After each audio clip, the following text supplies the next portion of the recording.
3000 टंका भत्ता एमानंकु मिलिबो तारीख घोषणा हो सारी केउ दिन मिलिबो केबे मिलिबो केउ मानंकु मिलिबो तेबे आसंतु जानिबा। एहा पूर्वरु आपण मानंको गोटिए रिक्वेस्ट आम चैनल को नुआ करी आसीथिले एबे ही सब्सक्राइब करी बेल आइकन को दबे रखंतु। जेबेटु भत्ता पूर्वतन मुख्यमंत्री नवीन पट्टनायक थिले सेतेबेले ठारु भत्ता 500 टंका दिया जाउतला परे 700 टंका पुणी आउथरे ताकु टिके आउ टिके बढ़ाई जाई 1000 टंका करागला तापरे 1200 टंका किबा आपणक रहिछि 1500 टंका। वर्तमान एतिकरे ही एबे पर्यंत मिलुछि आ मिलु नाही आपण मानंकु 3000 टंका भत्ता राशि। तेबे खूब शीघ्र 3000 टंका मिलिबो से वृद्धा हुंतु किंबा विधवा हुंतु किंबा दिव्यांग हुंतु एथर आउ डेरी हेबनी समस्तंकु एथर मिलिबो 3000 टंका भत्ता राशि। आगरु बीजेपी सरकार जहाँ प्रतिश्रुति देइथिले जे आम सरकार आसिले 3000 टंका भत्ता राशि देबु ताहा होई पारि नथिला काहेकि जेहेतु आपण मानक रहि जाइतिला किसान टंका आवास योजना टंका एवं आपण मानक रहिछि सुभद्रा योजना टंका। तबे दशबंधु एही सब टंका मिली सारिछि वर्तमान आपण मानक रहिला एही भत्ता टंका। तबे दशबंधु आपण मानक एही भत्ता टंका मध्य मिलिबो।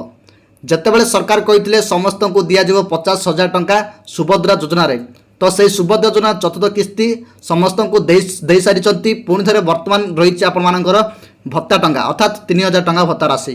तबे आपण मानक खूब शीघ्र मिलिबाकु जाउछि जेहेतु आगको आसुछि पंचायत इलेक्शन तो सेति पई भत्ता राशि बढ़ा जाई समस्तंकु दिया जिवो। तबे जदि आमे तारीख कथा कहबा जदि तारीख जदि निर्दिष्ट समय जदि आसी नथिले मध्य निर्दिष्ट तारीख जदि आसी नथिले मध्य कोआ जाउछि जे आसंता मासरे मिली पारे बोली एक बड़ सूचना मध्य रहउछि। तबे दर्शक बंधु आपण मानक मनरे वर्तमान बड़ प्रश्न रहितिबो जेमिति कि 3000 टंका भत्ता कोन पई बढ़िला नाही 3000 भत्ता वर्तमान मिलिबो कि मिलिबानी जदि मिलिबो केबे मिलिबो काहे कि एई वर्ष बजेट रे भत्ता 3000 वृद्धि हैला नाही ए सबु संपूर्ण अपडेट विषय में मु कहबी। दर्शक बंधु वर्तमान आसंतु शेष पर्यंत देखंतु जानि परिबे सब किछि। प्रथमे कौन घोषणा करागला बार्धक्य की विधवा भत्ता पाई काहाकू आउ वर्तमान अपेक्षा करने पड़ो ना मधुबाबू पेंशन योजना सबु योग्य हिताधिकारी को सामिल वर्तमान कर हिताधिकारी मृत्यु हेले खाली स्थान पूर्ण नियम आउ लागू हेब ना। तबे दर्शक वर्तमान सरकार कहउछंती जे जो माने भत्ता पाइबा पाई योग्य हेबे सेमानंको आउ अपेक्षा करने पड़ो ना मात्र किछि दिन भितर आपण माने मधुबाबू पेंशन योजना रे सामिल हेबे एवं भत्ता टंका पाई परिबे से नहीं कि सरकार व्यवस्था मध्य करिसंती।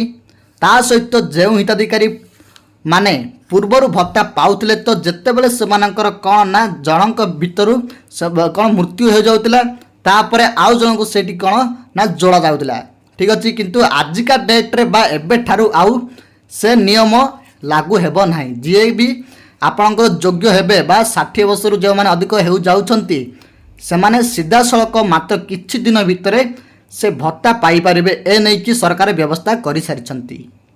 ता सहित जो माने मधुबाबू पेंशन योजना रे पूर्वरु अप्लाई करथिले बट किछि असुविधा कारण जोगो सेमानकर पेंडिंग हो जाइतिला सेमानंकु मध्य खूब शीघ्र मिलिबाकु जाउची 3000 टंका भत्ता राशि। दर्शक बंधु ए बाबद 20 फेब्रुआरी सरकार कहिथिले बट 3000 टंका भत्ता राशि बाबद किछि कहि नथिले बा नोटिफिकेशन मध्य आसी नथिला। वर्तमान एबे जानिबा 3000 भत्ता कौन पाई बढ़ी नथिला जेतेबेले राज्य सरकार निर्वाचन पूर्व प्रतिश्रुति देइथिले जे बीजेपी सरकार आसीबो तापरे जेतिकी 60 वर्ष अधिक व्यक्ति अछंती सेमानंकु मासिक 3000 टंका भत्ता दबु ठीक अछि एमिति मध्य कहिथिले आपण मान मध्य जानिथिबे किंतु ताहा बीजेपी सरकार आसला परे आउ देले नाही जा आगरु पूर्वतन मुख्यमंत्री तथा नवीन पट्टनायक थिले तो 1000 टंका सेतिकी ही वर्तमान पर्यंत मिलुची आ एहा को नै बहुत वाद विवाद लागिची आपण माने भाबुथिबे मध्य 3000 टंका भत्ता राशि आउ देबेनी बोली। तो दर्शक आमे कहि रखुछु कि 3000 टंका भत्ता राशि आपण माननको खूब शीघ्र मिलिबाकू जाउची काहे कि जाउची आउ कोन पाई मिलिबो ए सब विषय मध्य मु आपण माननको कहबी।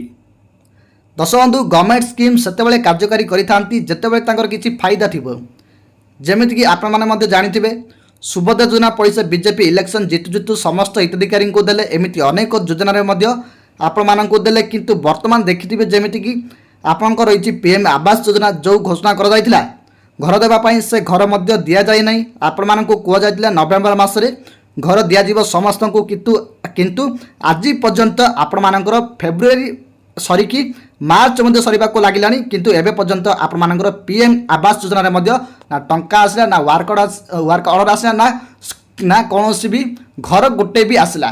ତ ଏ ନେଇ ମଧ୍ୟ ଏବେ ବଡ଼ ଚର୍ଚ୍ଚା ମଧ୍ୟ ରହୁଛି ଆଉ ଏହାକୁ ମଧ୍ୟ କାହିଁକି ସ୍ଥଗିତ କରି ରଖାଯାଇଛି ଏହା ମଧ୍ୟ ବଡ଼ ଅପଡେଟ୍ ମଧ୍ୟ ମୁଁ ଆପଣମାନଙ୍କୁ କହିବାକୁ ଯାଉଛି। ତେବେ ଦର୍ଶକ ବନ୍ଧୁ ପିଏମ୍ ଆବାସ ଯୋଜନା ଏଥିପାଇଁ ରଖାଯାଇଛି କାହିଁକିନା ଯେହେତୁ ଆପଣମାନଙ୍କ ରହିଛି ପଞ୍ଚାୟତ ଇଲେକ୍ସନ୍ ଆଉ ଏହି ପଞ୍ଚାୟତ ଇଲେକ୍ସନ୍ ପୂର୍ବରୁ ହିଁ ଏହି ପିଏମ୍ ଆବାସ ଯୋଜନା ମଧ୍ୟ ଆପଣମାନଙ୍କୁ ଦିଆଯିବ। ସେଥିପାଇଁ ମଧ୍ୟ ଆପଣମାନଙ୍କୁ ୱେଟ୍ କରିବାକୁ ପଡ଼ିବ ଅର୍ଥାତ୍ ଅପେକ୍ଷା କରିବାକୁ ପଡ଼ିବ। ତ ସେମିତି ଆପଣମାନଙ୍କ ରହିଛି ଭତ୍ତା ଟଙ୍କା ଆଉ ଏହି ଭତ୍ତା ଟଙ୍କା ମଧ୍ୟ ଆପଣମାନଙ୍କୁ ମିଳିବ ଯେହେତୁ ଆପଣମାନଙ୍କର ଆସୁଛି ପଞ୍ଚାୟତ ଇଲେକ୍ସନ୍।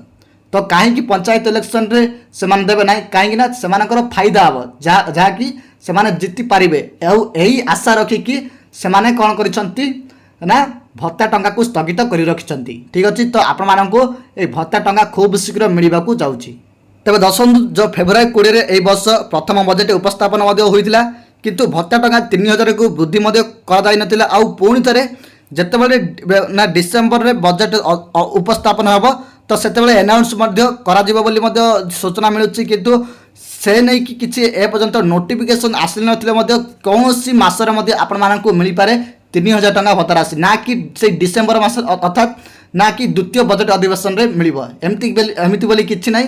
ତ ଆପଣମାନଙ୍କର କୌଣସି ବି ମାସରେ ଆସନ୍ତା ମାସ ହେଉ କିମ୍ବା ତାଇ ମାସରେ ମାନେ ପରେ ଏପ୍ରିଲ ପରେ ମେ ମାସ ଏମିତି ଅନେକ ରହିଛି ଆପଣଙ୍କର ଏହି 2027 ଭିତରେ ହିଁ ଆପଣମାନଙ୍କୁ ମିଳିବାକୁ ଯାଉଛି 3000 ଟଙ୍କା ଭତ୍ତା ରାଶି। ପୂର୍ବରୁ ଆପଣମାନଙ୍କୁ ଅସୁବିଧା ହେବା କାରଣରୁ ଆପଣମାନଙ୍କୁ 3000 ଟଙ୍କା ଭତ୍ତା ରାଶି ଦିଆଯାଇନଥିଲା କିନ୍ତୁ ବର୍ତ୍ତମାନ 1000 ଟଙ୍କା ମିଳୁଛି ଆଉ ଏହି 1000 ଟଙ୍କା ଆପଣମାନଙ୍କୁ ନଗଦ ଆକାରରେ ମଧ୍ୟ ମିଳୁଛି।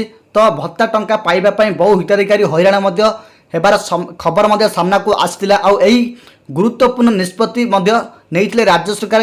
କେଉଁ ନିଷ୍ପତ୍ତି ନା ନିଷ୍ପତ୍ତି ଏହା ଥିଲା ଯେ ମଧୁବାବୁ ପେନ୍ସନ୍ ଯୋଜନାରେ ଭତ୍ତା ଟଙ୍କା ଯାହା ମିଳୁଛି ତ ବ୍ୟାଙ୍କ ଆକାଉଣ୍ଟକୁ ଯିବନି ସିଧାସଳଖ ଆପଣମାନଙ୍କର ନଗଦ ଆକାରରେ ଭତ୍ତା ମିଳିବ ବୋଲି ମଧ୍ୟ କୁହାଯାଉଥିଲା। ଠିକ୍ ଅଛି ତ ପ୍ରତି ମାସ 15 ତାରିଖରେ ଆପଣମାନଙ୍କୁ ମିଳୁଛି